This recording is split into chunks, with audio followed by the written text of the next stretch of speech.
After a few hours, the road began to be rough, and the walking grew so difficult that the Scarecrow often stumbled over the yellow bricks, which were here very uneven. Sometimes, indeed, they were broken or missing altogether, leaving holes that Toto jumped across and Dorothy walked around. As for the Scarecrow, having no brains, he walked straight ahead, and so stepped into the holes and fell at full length on the hard bricks. It never hurt him, however, and Dorothy would pick him up and set him upon his feet again, while he joined her in laughing merrily at his own mishap. The farms were not nearly so well cared for here as they were farther back. There were fewer houses and fewer fruit trees, and the farther they went, the more dismal and lonesome the country became. At noon, they sat down by the roadside near a little brook, and Dorothy opened her basket and got out some bread. She offered a piece to the Scarecrow, but he refused. "I am never hungry," he said, "and it is a lucky thing I am not, for my mouth is only painted, and if I should cut a hole in it so I could eat, the straw I am stuffed with would come out, and that would spoil the shape of my head."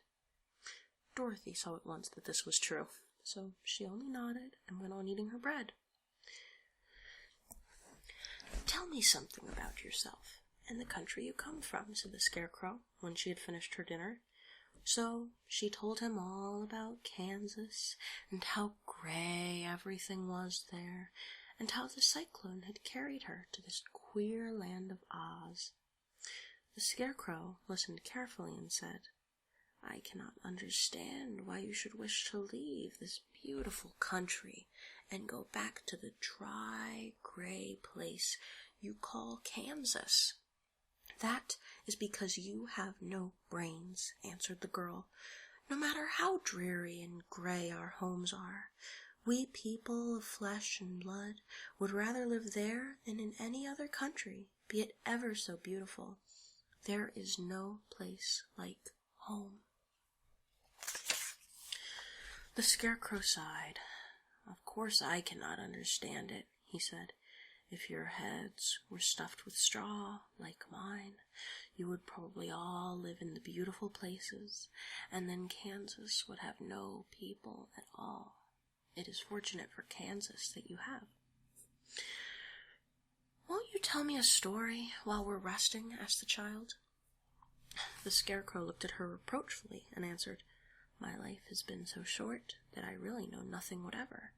I was only made the day before yesterday. What happened in the world before that time is all unknown to me. Luckily, when the farmer made my head, one of the first things he did was to paint my ears, so that I heard what was going on. There was another Munchkin with him, and the first thing I heard was the farmer saying, 'How do you like those ears?' 'They aren't straight,' answered the other. 'Never mind,' said the farmer, 'they are ears just the same,' which was true enough. 'Now I'll make the eyes,' said the farmer. So he painted my right eye, and as soon as it was finished, I found myself looking at him and at everything around me with a great deal of curiosity, for this was my first glimpse of the world." "That's a rather pretty eye," remarked the Munchkin, who was watching the farmer. "Blue paint is just the color for eyes." "I think I'll make the other a little bigger," said the farmer, and when the second eye was done, I could see much better than before. Then he made my nose and my mouth, but I did not speak, because at that time I didn't know what a mouth was for.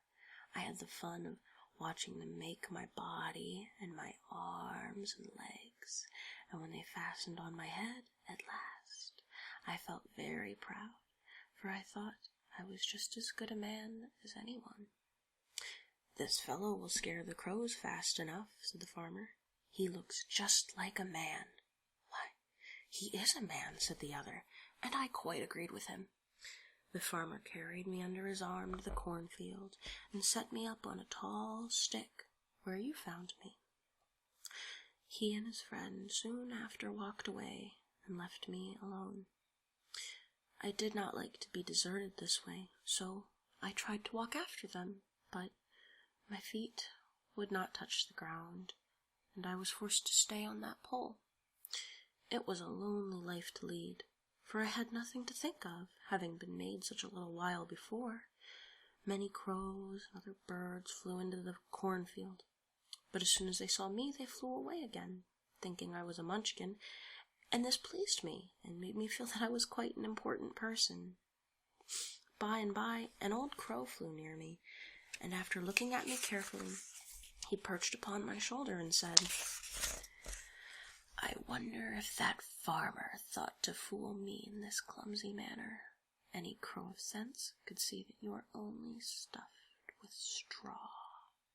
Then he hopped down at my feet and ate all the corn he wanted.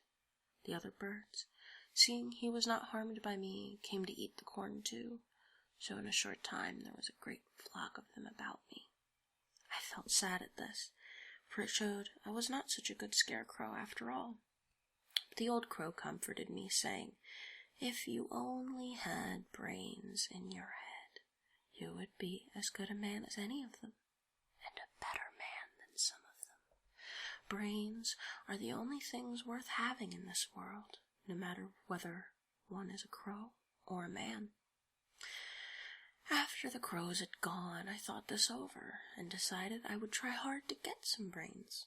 By good luck, you came along and pulled me off the stake, and from what you say, I am sure the great Oz will give me brains as soon as we get to the Emerald City.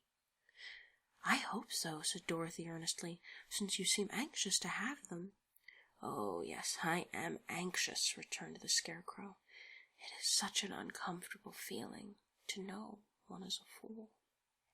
"Well," said the girl, "let us go," and she handed the basket to the Scarecrow.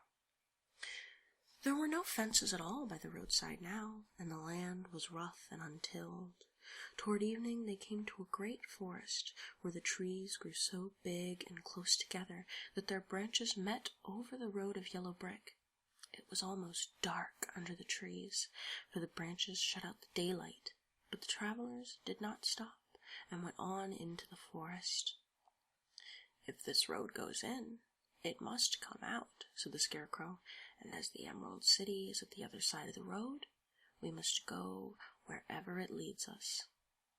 "Anyone would know that," said Dorothy. "Certainly, that is why I know it," returned the Scarecrow. "If it required brains to figure it out, I never should have said it." After an hour or so, the light faded away, and they found themselves stumbling along in the darkness. Dorothy could not see at all, but Toto could, for some dogs see very well in the dark, and the Scarecrow declared he could see as well as by day, so she took hold of his arm and managed to get along fairly well. "If you see any house or any place where we can pass the night," she said, "you must tell me, for it is very uncomfortable walking in the dark." Soon after, the Scarecrow stopped. "I see a little cottage at the right of us," he said, "built of logs and branches. Shall we go there?" "Yes, indeed," answered the child. "I am all tired out." So the Scarecrow led her through the trees until they reached the cottage, and Dorothy entered and found a bed of dried leaves in one corner. She lay down at once, and with Toto beside her, soon fell into a sound sleep. The Scarecrow, who was never tired, stood up in another corner and waited patiently until morning came.